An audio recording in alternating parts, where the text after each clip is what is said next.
Kampung Coklat merupakan wisata yang mengutamakan pembelajaran tentang pembuatan coklat dari hulu ke hilir. Belajar mulai dari penanaman kakao hingga menjadi coklat olahan yang lezat serta dipandu oleh guide yang profesional.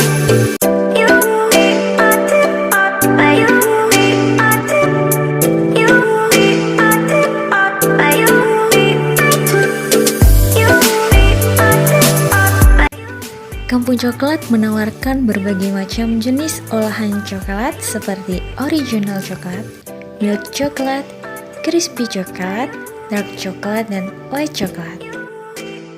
Bahan-bahan yang digunakan dalam pembuatan coklat adalah bubuk kakao, lemak kakao, minyak nabati, gula, dan lecithin. Proses pembuatan coklat yang dimulai dari penerimaan bahan baku yang kemudian dibuat berbagai macam jenis coklat.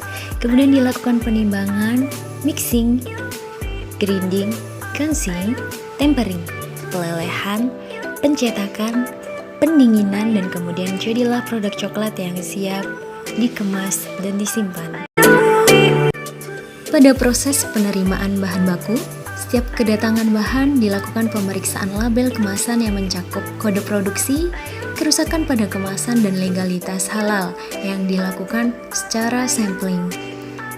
Di gudang penyimpanan dilakukan pengelompokan bahan baku berdasarkan bahan utama, bahan baku pembantu, atau peralatan. Penyimpanan diletakkan di atas palet sehingga tidak bersentuhan langsung dengan lantai. Untuk penggunaan bahan baku, diterapkanlah sistem FIFO, first in first out, dengan monitoring berkala.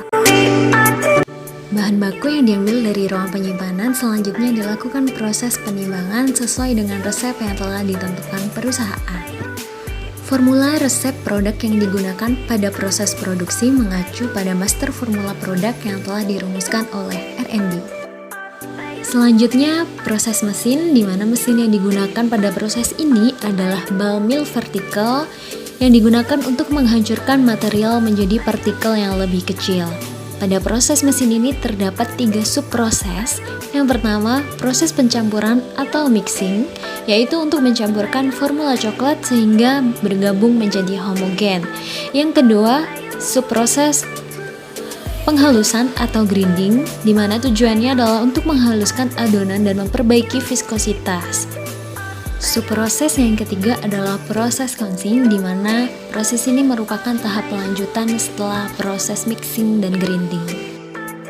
Setelah dari proses mesin, selanjutnya coklat akan disimpan di dalam intermediate room yang berfungsi untuk menyimpan coklat yang keluar dari mesin melter. Coklat yang keluar dari melter memiliki suhu yang masih tinggi, sehingga suhu tersebut diturunkan pada intermediate room dan akan terjadi pembentukan kristal lemak coklat sebelum kemudian coklat akan dinaikkan suhunya dalam mesin melter. Coklat yang telah disimpan di intermediate room akan memadat dan harus dilelehkan terlebih dulu agar bisa dilakukan proses pencetakan. Selain untuk mencairkan coklat, juga mencegah adanya partikel kristal coklat yang masih memadat atau kasar sehingga bisa dihasilkan coklat yang lembut. Proses pencetakan dilakukan pada ruangan dengan suhu 20 sampai dengan 25 derajat Celcius yang dilakukan secara manual menggunakan piping bag yang diisi dengan coklat yang telah dilelehkan pada mesin melter. Coklat dimasukkan ke dalam cetakan sesuai dengan takaran yang telah ditentukan. Untuk durasi mencetak coklat diusahakan sesingkat mungkin untuk menghindari penggumpalan coklat di dalam piping bag. Proses pendinginan produk coklat dilakukan untuk mempercepat pemadatan coklat. Coklat yang sudah dicetak kemudian dimasukkan dalam mesin pendingin atau freezer selama 10 sampai dengan 15 menit dengan suhu min 10 derajat Celcius. Proses pengemasan coklat dilakukan sehari setelah proses pencetakan.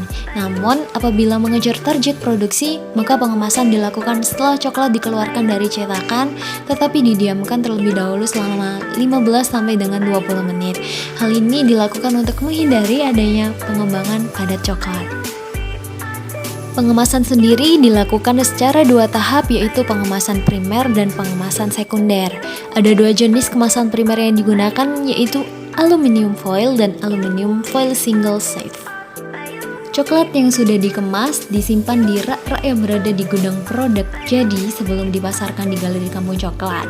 Rak yang digunakan memiliki spesifikasi khusus yaitu memiliki roda kecil bersistem rel untuk memudahkan pemindahan keranjang dan mempermudah penerapan sistem FIFO, first in first out.